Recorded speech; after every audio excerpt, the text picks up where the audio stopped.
We'll call the meeting to order. Join me in the pledge.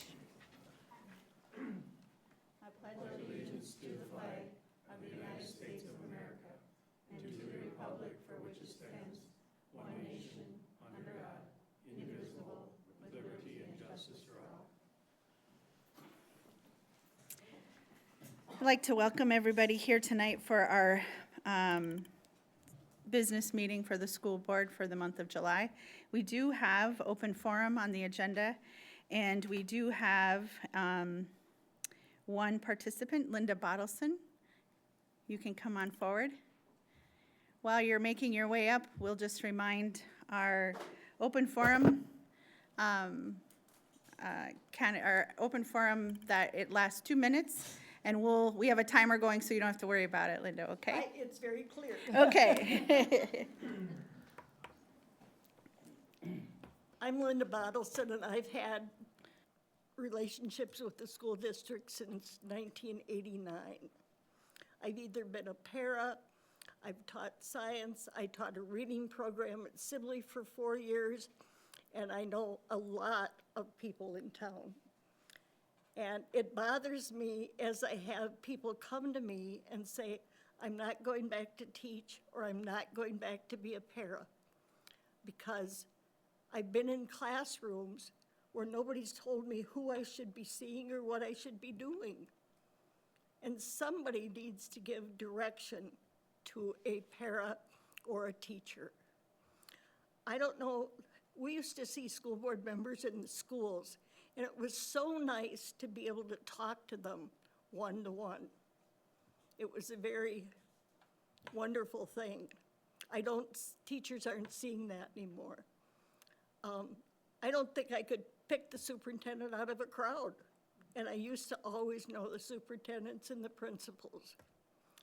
I'm worried about Steve Lund. His position paid $16,000 a year, and he saved $7 million. And now they've got somebody else doing the job who doesn't know how to calculate the revisions that we give to the state and how much we save. That bothers me. And he's just one instance that has bothered me about the budget. I was on the budget committee for 2 years, and I learned a lot about the district. But I feel you guys are really trying to do your job, but I don't think it's always easy. But I'm hearing a lack of confidence, and that bothers me a lot within the district from people. Thank you.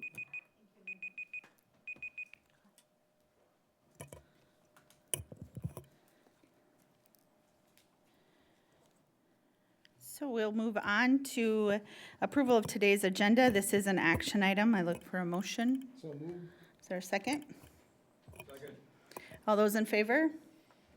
Aye. All opposed? Agenda is adopted for tonight's meeting. Moving on to consent items. This is an action item as well. Before we move on, though, we did have a change to the board packet that you were sent for 5.1 under appointments. All of the appointments were licensed, besides for one. There was one unlicensed appointment.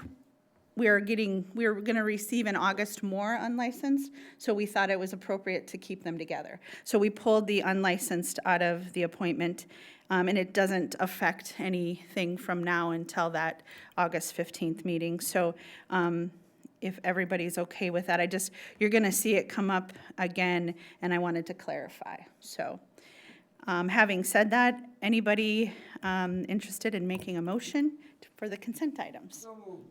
Is there a second? Second. All those in favor signify by saying aye. Aye. Opposed? Motion carries 7-0. Thank you. We're moving on to reports. Superintendent Wagner.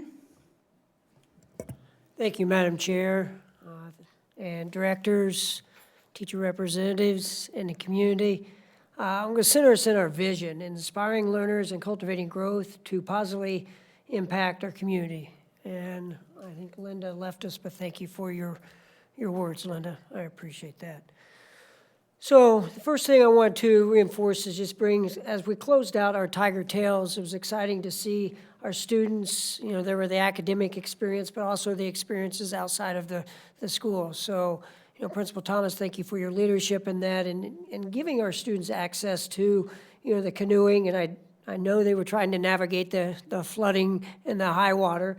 The students waiting patiently, and then I believe that we had a large snake, the zoo, that came and visit. So just seeing the students smile and enjoying their summer opportunities and experiences. So just wanted to reinforce that it was amazing time this summer, and I know the students did have some experiences that will live with them for a long time.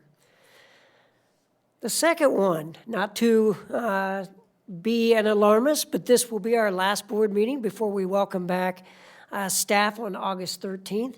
But it's exciting. I was just, before the board meeting, writing our welcome back letter to the staff. And it's really recentering us and continuing to focus on our why. And know when we come back on the 14th, even though the 2 Wind Down Wednesdays have been rescheduled, we're optimistic on the third one on August 14th. And not only will we be present there, but our staff will be present at the Wind Down Wednesday. And then we also have an activities night for our families and our communities that will be more information coming out very soon for that. So that'll be an exciting time. Last year we had the carnival at the high school. This year we're going to expand a little bit more and be more present down at the Wind Down Wednesday. So more information to come with that.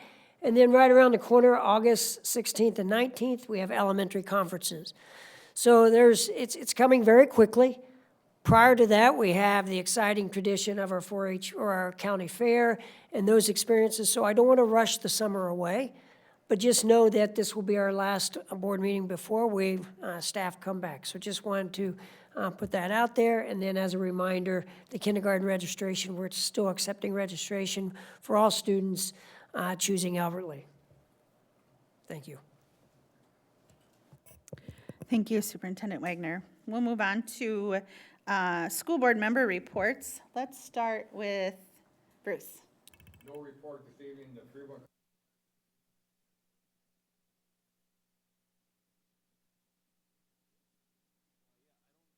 haven't had any meetings. It's been a slow month here too, as far as committee meetings goes.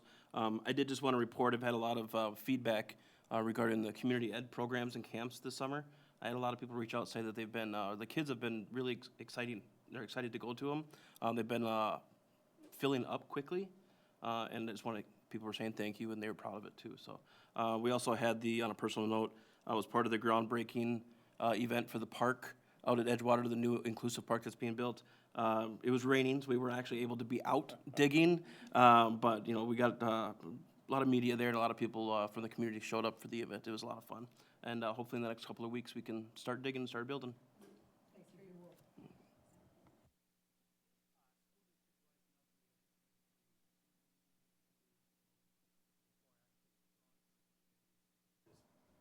talked about the budget.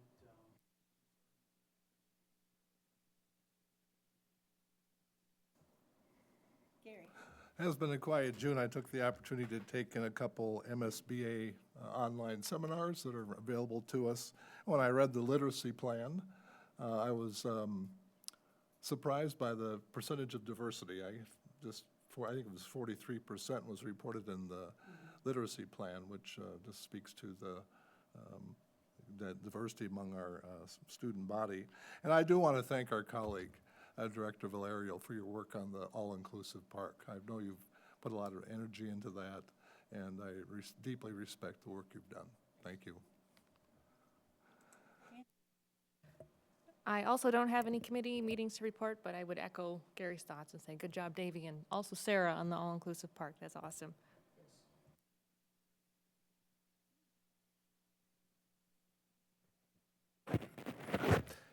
Most of my experience in the last month has been with weather, but that doesn't relate to any of us. Have quite a few things going on with the Education Foundation. I'll mention two. I've mentioned them before. Teacher grants has been decided. We are bestowing approximately $7,000 worth of teacher grants. The Recipients have been notified, including Laura.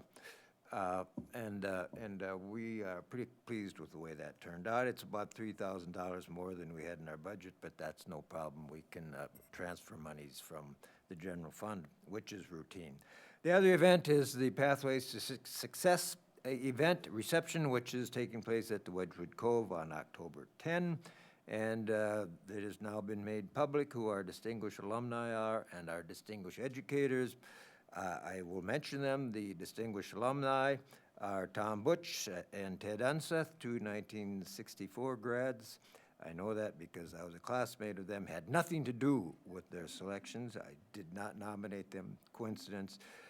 Dwayne Ahrens, I believe, A-R-E-N-S, 1989, I believe.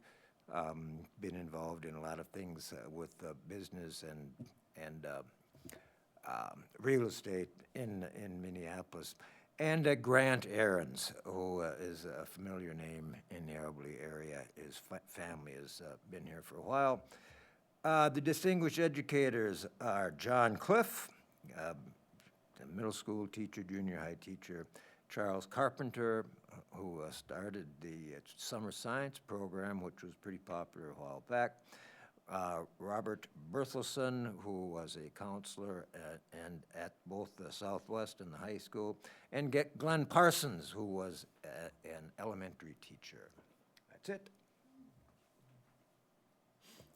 Thanks, Neil, for that report. I do not have any committee meetings. It was a slow month, so no report from me. But I thank you for your work on MSBA and your work on the playground, Davy. So, Laura, do you want to give us a report from the teachers? Hi, thank you for having the teacher rep here. We always appreciate that. I am Laura Longman. I am the secretary of OEA, and I will be pushed back into intervention back Southwest next year.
Thank you, Laura.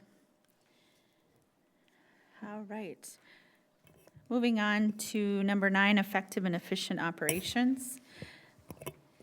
9.1, resolution approving property tax abatement. This is an action item. Jennifer Walsh is presenting.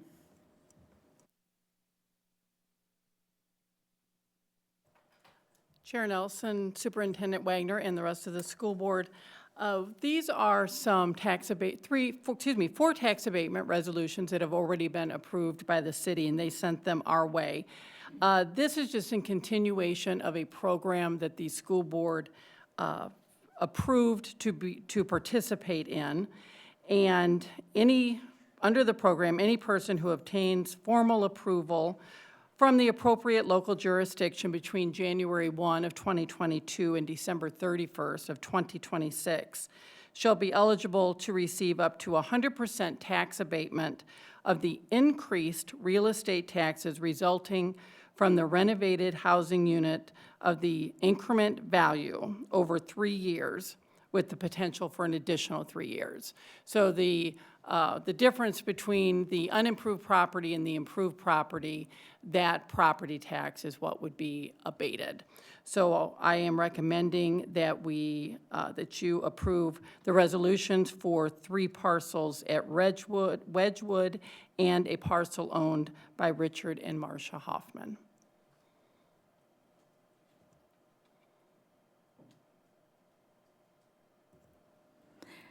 My microphone is being a little testy tonight, if you haven't noticed. Thank you, Jennifer. I would entertain a motion, and then we can have discussion. Second? All those in favor signify by saying aye.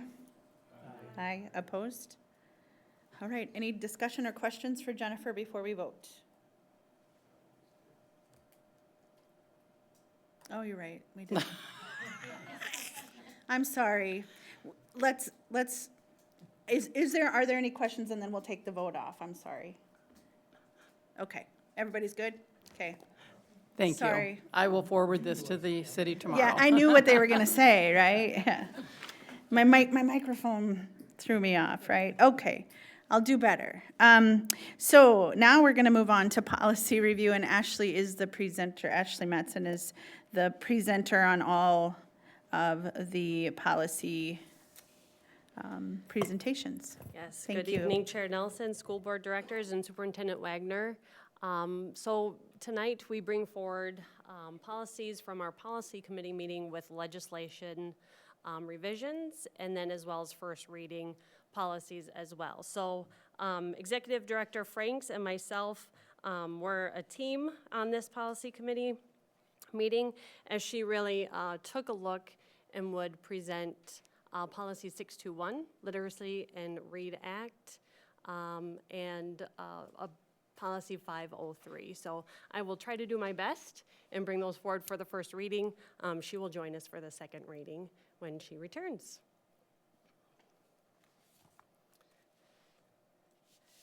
So Policy 504 regarding student dress and appearance, really within this policy, we updated language.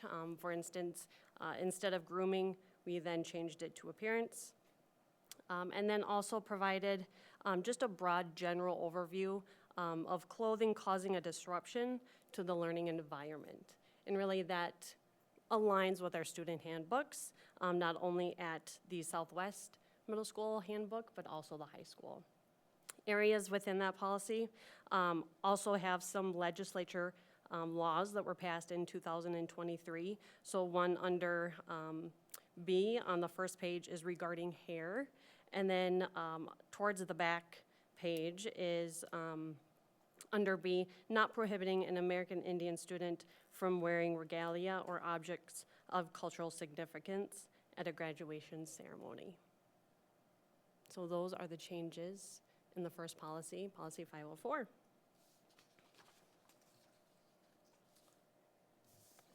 Second policy, 630. This is a local policy. It is not an MSBA model policy that was adopted in 1991. And really, The district does have a responsibility to provide program of instruction to students who are unable to attend school due to illness or injury. And really, the policy that is in front of you here is more of procedures or practices. And really, the statutes and laws are driving what our procedures are. So again, what's listed here is more of a procedure. So we would like to rescind this policy and follow the laws that are enacted for us to follow.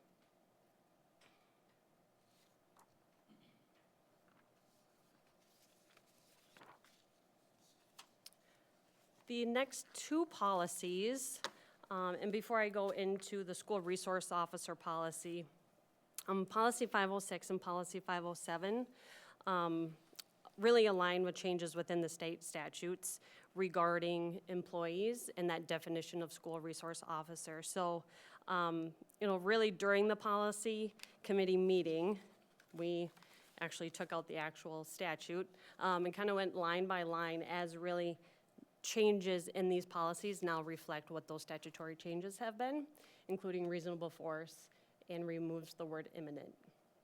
So the changes that were made and brought to the board in September of 2023, we are now changing it back to what it was and then providing some more definition of school resource officer within that policy. Same with policy 507. Again, listing out what reasonable force is and the definition of employees of the district. And that does not include a school resource officer.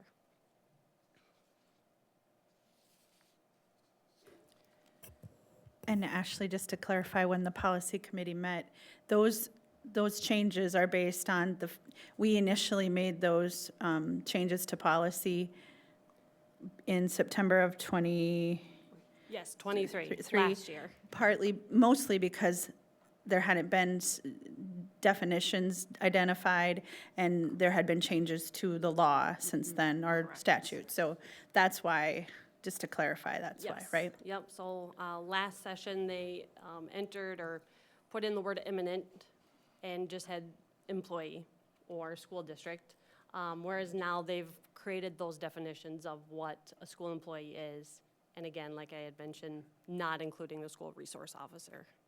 Ashley, could you also, just for my sake, clarify or give an example who an agent of the school district is? Sure. Let me get this. It does list in policy 506, other school district personnel. So in front of that on E, it does include principal, teachers, and then in E, it does list other school district personnel. So really a school employee, which does not include a school resource officer.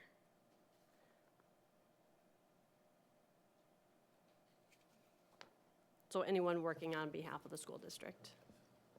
And I'm taking that's paid and not paid like a volunteer. Correct. You're acting on behalf of them. That is correct.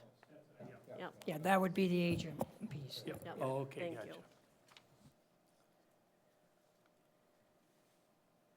So before we transition into the first reading policies, I do see these being presented to you as an action item tonight to make those changes to our policies for the upcoming school year. And then we could transition into the first reading policies. That'd be great. Is there a motion to approve? Sure. Is there a second? Second. Any discussion? Neil?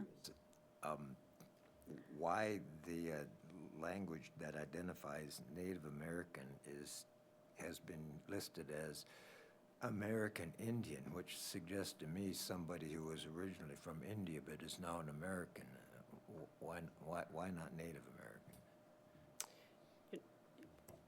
I can get you information on that. Okay, Like- it's a, you Yeah. know, I think kind of that, picky point. I think that's preferred, but the federal government gives us some Yes. preferred language, and I think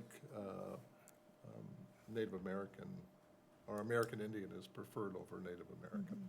That And is correct. Yep, Go that ahead. is consistent with the other grants and reporting that we do, it is listed under American Indian. Which comes down through the Minnesota Department of Education in alliance with the legislature. So it is, there is the American Indian Department in the Department of Education as well. Thank you. I have a quick question too. Ken? Sure. Policy 506 with the removal of the word imminent, is my understanding correct that, because that's related to reasonable force, is it imminent harm used to be the standard, now it's just harm is a standard? I didn't explain that well, but I'm just wondering, is this change allowing teachers to have more control over students and more ability to use reasonable force if needed? Yes, so the word imminent was the word that was the change to last September through last session. This again removes that, and providing a definition of reasonable force does allow, as it's added in here, reasonable force but not prone restraint. So really clarifying that definition.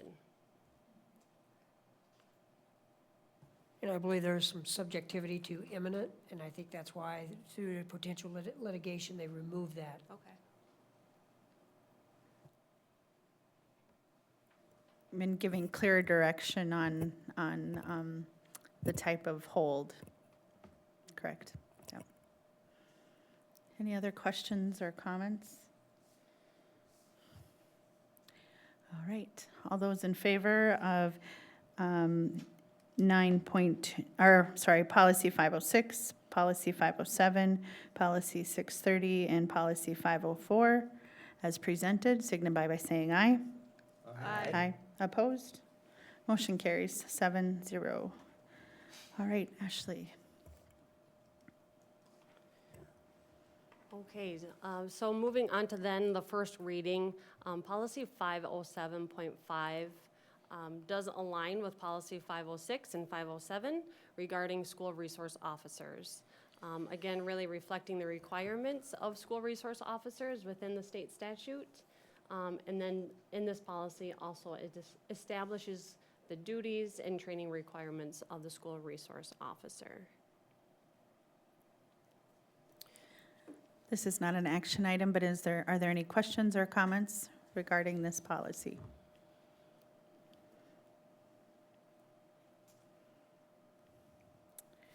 And I'll just remind the board, this came out of legislation last year. There was some lack of clarity, which impacted the relationship with school resource officers. So this was a driving piece to this year's legislature, is to really define what that work is of our school resource officers. Thank you. All right, moving on to 621 then. Yes. So policy 621, as Ed mentioned, Executive Director Franks presented both policy 621 and 503. As you are aware, and as she has presented many times throughout the school year, just really regarding our work through literacy and the READ Act. So again, that READ Act, that mission is to have every Minnesota child reading at or above grade level every year, beginning in kindergarten, and supports multilingual learners and students receiving special education services in achieving their individual goals. So this policy defines and also lays out the groundwork on how that literacy plan will be implemented within the district. And then as well as intervention measures, as well as staff training and development.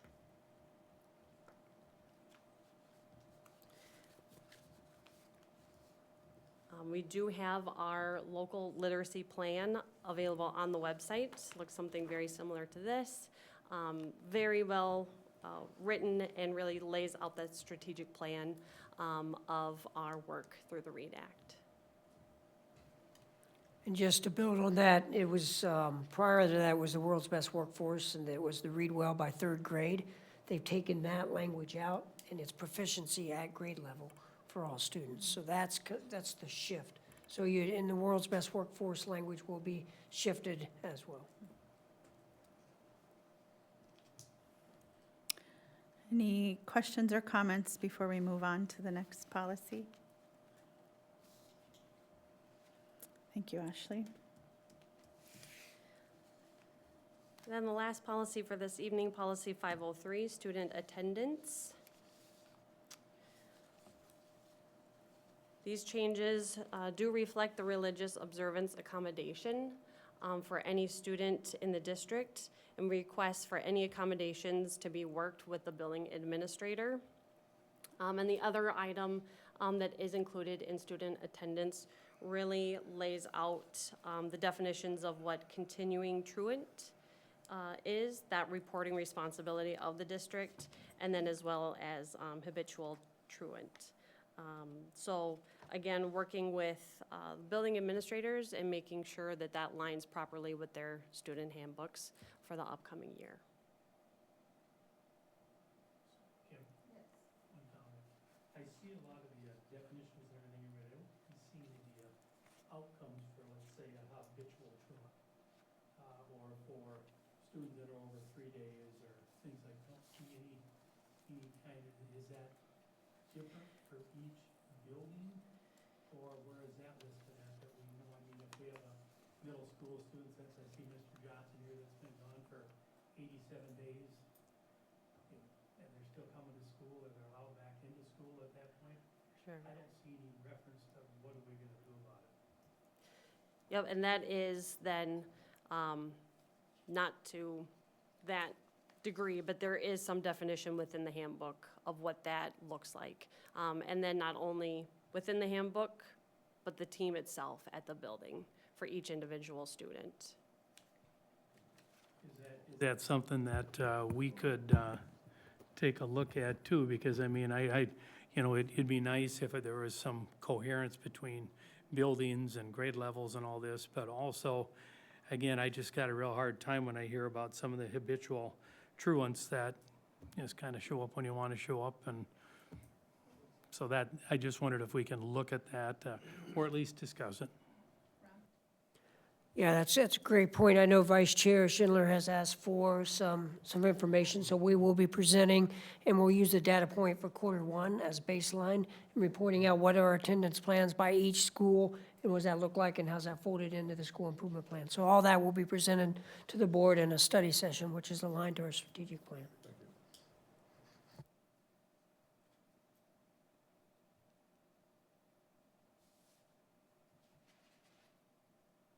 Any other questions or comments? Thank you, Dave. All right, thank you for the first readings, Ashley. 9.6, I asked for this to be put on the agenda due to the summer seminar for MSBA. There's a couple of our board members that are planning on attending, and I just want to make sure if there's anybody else planning on attending. That falls on the same night as as our study session. There's a couple board members that will be out of town as well.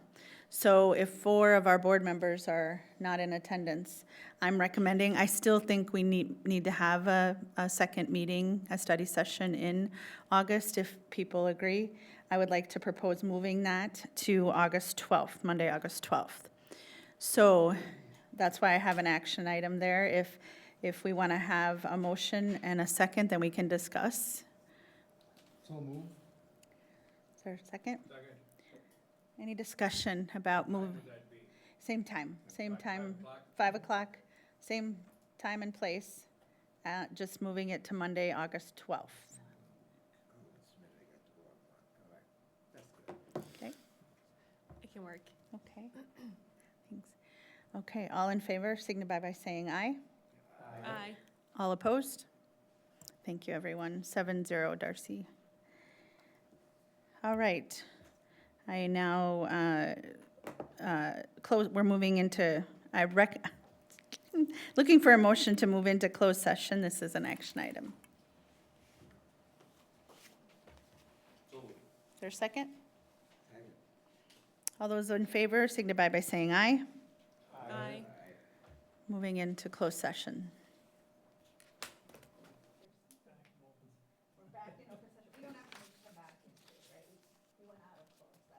Now we're in open meeting again. Yes, we're in open meeting